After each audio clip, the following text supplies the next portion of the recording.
السلام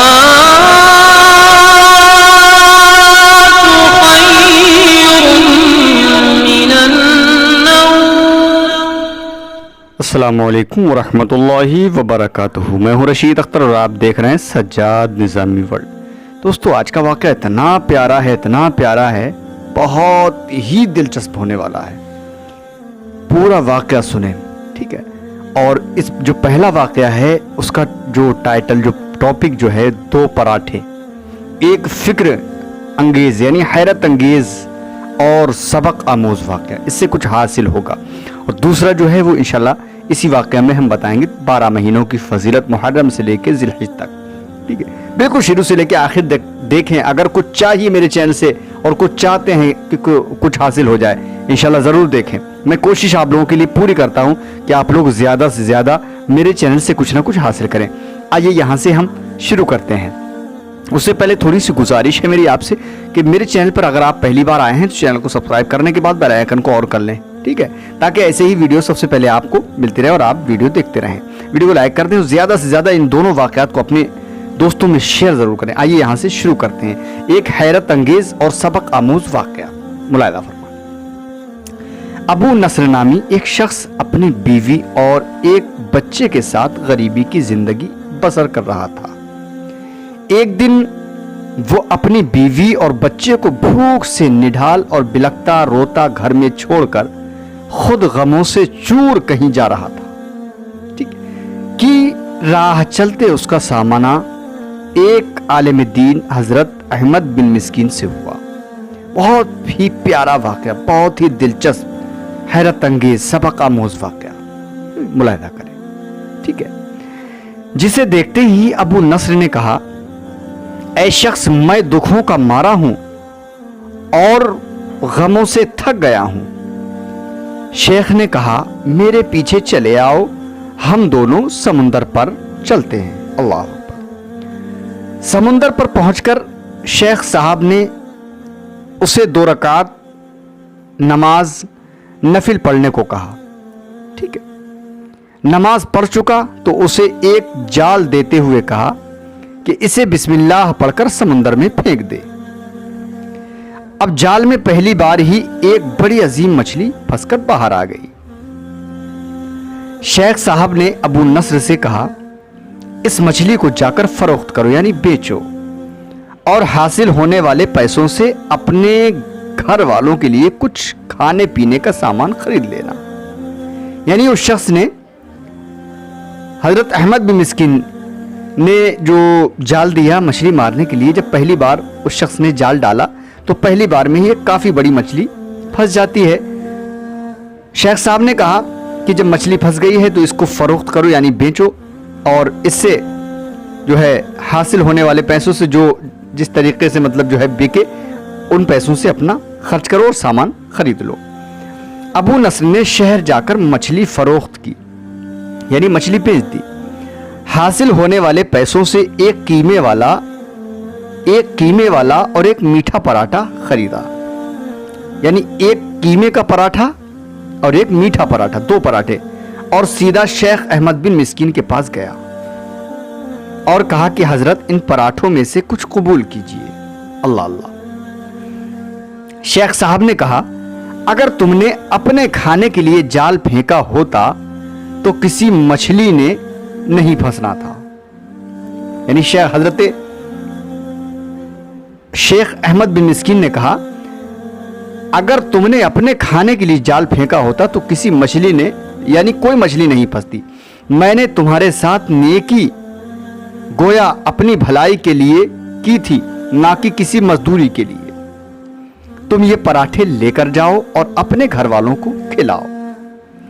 اب یہاں سے ابو نصر پراٹھے لے کر خوشی خوشی اپنے گھر کی طرف جا رہا تھا کہ اس نے راستے میں بھوک کی ماری ایک عورت کو روتے دیکھا, جس کے پاس ہی اس کا بےحال بیٹا بھی بیٹھا تھا. ابو نصر نے اپنے ہاتھوں میں پکڑے ہوئے پراٹھوں کو دیکھا اور اپنے آپ سے کہا کہ اس عورت اور اس کے بچے اور میرے اپنے بچے اور بیوی میں کیا فرق ہے. یعنی ابو نصر نے جب اس عورت کو دیکھا، اس بچے کو دیکھا، تو ابو نصر نے کہا کہ میری بیوی اور میرے بچوں میں اور اس میں کیا فرق ہے؟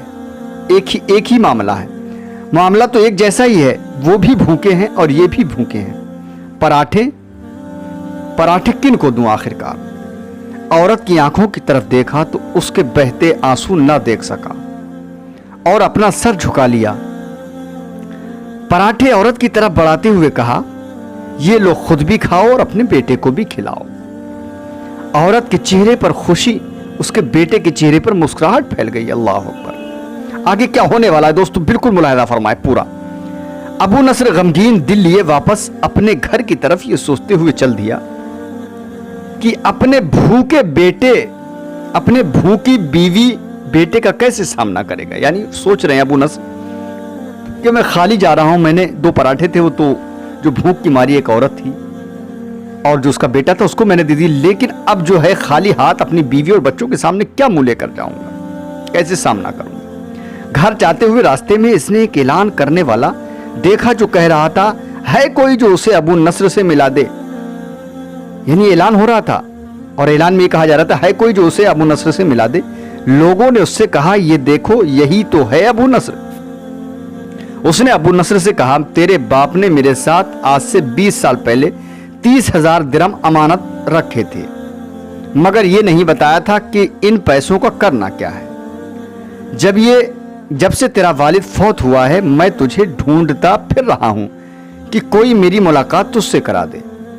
آج میں نے تجھے پا ہی لیا، تو یہ لو 30,000 درہم، یہ تیرے باپ کا مال ہے۔ آگے کیا ہوتا ہے ملاحظہ فرمائیں ناظرین کرام۔ ابو نصر کہتا ہے، میں بیٹھے بٹھائے امیر ہو گیا، میرے کئی گھر بنے اور میرا کاروبار پھیلتا چلا گیا۔ اللہ اکبر! میں نے کبھی بھی اللہ کے نام پر دینے میں کنجوسی نہیں کی۔ ایک ہی بار میں شکرانے کے طور پر 1000 درہم صدقہ دے دیا کرتا تھا۔ اللہ اکبر! مجھے اپنے آپ پر رشک آتا تھا کہ اللہ پاک کی فضیلت و عطا سے کیسے فراخ دلی سے صدقہ خیرات کرنے والا بن گیا ہوں۔ اللہ اکبر! یعنی حضرت ابو نصر کہہ رہے ہیں کہ میں اتنا غریب تھا اور آج اللہ کی فضل سے، اللہ کی عطا سے میں کتنا بڑا انسان، یعنی کہ اللہ کی راہ میں خرچ بھی کرتا ہوں، خیرات کر دینے والا اللہ نے مجھے بنا دیا ہے۔ ایک بار میں نے خواب دیکھا کہ حساب کتاب کا دن آن پہنچا ہے اور میدان میں ترازو نصب کر دیا گیا ہے۔ اعلان کرنے والے نے آواز دی، ابو نصر کو لایا جائے اور اس کے گناہ اور ثواب تو لے جائیں۔ کہتا ہے پلڑے میں ایک طرف میری نیکیاں اور دوسری طرف میرے گناہ رکھے گئے۔ یعنی خواب کی بات، حضرت ابو نصر کو کیا خواب ہوا؟ تو گناہوں کا پلڑا بھاری تھا۔ میں نے پوچھا، آخر کہاں گئے میرے صدقات جو میں اللہ کی راہ میں دیتا رہا تھا؟ تولنے والوں نے میرے صدقات نیکیوں کے پلڑے میں رکھ دیے۔ ہر 1000 درہم کے صدقہ کے نیچے نفس کی شہبت، میری خود نمائی کی خواہش اور ریاکاری کا رنگ چڑھا ہوا تھا۔ اللہ اکبر! جس نے ان صدقات کو روئی سے بھی زیادہ ہلکا بنا دیا تھا۔ میرے گناہوں کا پلڑا ابھی بھی بھاری تھا۔ میں رو پڑا اور کہا، ہائے رے میری نجات کیسے ہوگی؟ اللہ اکبر! اعلان کرنے والے نے میری بات کو سنا تو پھر پوچھا، ہے کوئی باقی اس کا عمل تو لے آؤ۔ میں نے سنا کہ ایک فرشتہ کہہ رہا تھا، ہاں اس کے دیے ہوئے 2 پراٹھے ہیں جو ابھی تک میزان میں نہیں رکھے گئے ہیں۔ جو آپ نے پیچھے سنا، ایک بھوکی عورت اور ایک بھوکا اس عورت کا بچہ جو بلک رہے تھے، وہ پراٹھے جو دیے تھے وہ پراٹھے کیا کرنے والے ہیں سنیں۔ جو ابھی تک میزان میں نہیں رکھے گئے ہیں وہ 2 پراٹھے، وہ 2 پراٹھے ترازو پر رکھے گئے تو نیکیوں کا پلڑا بھاری ہو گیا، اٹھا ضرور مگر ابھی نہ تو برابر تھا اور نہ ہی زیادہ۔ اللہ اکبر! اعلان کرنے والے نے پھر پوچھا، ہے اس کا کوئی اور عمل؟ فرشتے نے جواب دیا، ہاں اس کے لیے ابھی کچھ باقی ہے۔ اعلان کرنے والے نے پوچھا، وہ کیا ہے؟ کہا، اس عورت کے آنسو جسے اس نے اپنے 2 پراٹھے دیے تھے، اور عورت کے آنسو نیکیوں کے پلڑے میں ڈالے گئے، جن کے پہاڑ جیسے وزن نے ترازو کے نیکیوں والے پلڑے کو گناہوں کے پلڑے کے برابر لا کر کھڑا کر دیا۔ اللہ اللہ! ابو نصر کہتا ہے، میرا دل خوش ہوا کہ اب نجات ہو جائے گی، اعلان کرنے والے نے پوچھا کوئی اور باقی عمل ہے اس کا؟ فرشتے نے کہا ہاں ابھی اس بچے کی مسکراہٹ کو پلڑے میں رکھنا باقی ہے جو پراٹھے لیتے ہوئے اس کے چہرے پر آئی تھی۔ اللہ اللہ، مسکراہٹ کو پلڑے میں رکھا گیا، نیکیوں والا پلڑا بھاری سے بھاری ہوتا چلا گیا۔ اعلان کرنے والا بول اٹھا یہ شخص نجات پا گیا ہے۔ سبحان اللہ۔ ابو نصر کہتا ہے میری نیند سے آنکھ کھل گئی اور میں نے اپنے آپ سے کہا اے ابو نصر آج تجھے تیرے بڑے بڑے صدقوں نے نہیں بلکہ آج تجھے تیرے 2 پراٹھوں نے بچا لیا ہے۔ تو پیارے اسلامی بھائیوں، اگر اللہ کے فضل و کرم اور مصطفیٰ جان رحمت صلی اللہ علیہ وسلم کے فیضان نے اگر آپ کو امیر دولت مند کر دیا ہے تو خدا را خلوص کے ساتھ اپنی دولت کا صحیح استعمال کرو۔ آپ کے مال و دولت پر اگر آپ کے اہل خانہ آپ کے رشتہ داروں کا حق ہے تو اسی دولت پر غریبوں کا بھی حق ہے۔ اللہ پاک ارشاد فرماتا ہے وفی اموالہم حق للسائل والمحروم، لہذا بغیر شہرت و ناموری اور بغیر سیلفی کے، بغیر فوٹو کھنچوائے حقدار کو اس کا حق دیں تاکہ کسی کی عزت نفس مجروح نہ ہو اور رب کی بارگاہ میں یہ نیکی مقبول ہو جائے۔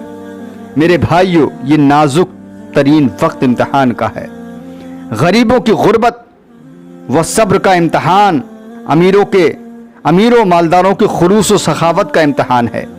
آخر میں ایک چھوٹی سی درخواست میں کرتا ہوں دوستو، بس اگر اچھا لگا ہو تو آگے اس واقعے کو ضرور پہنچا دیں۔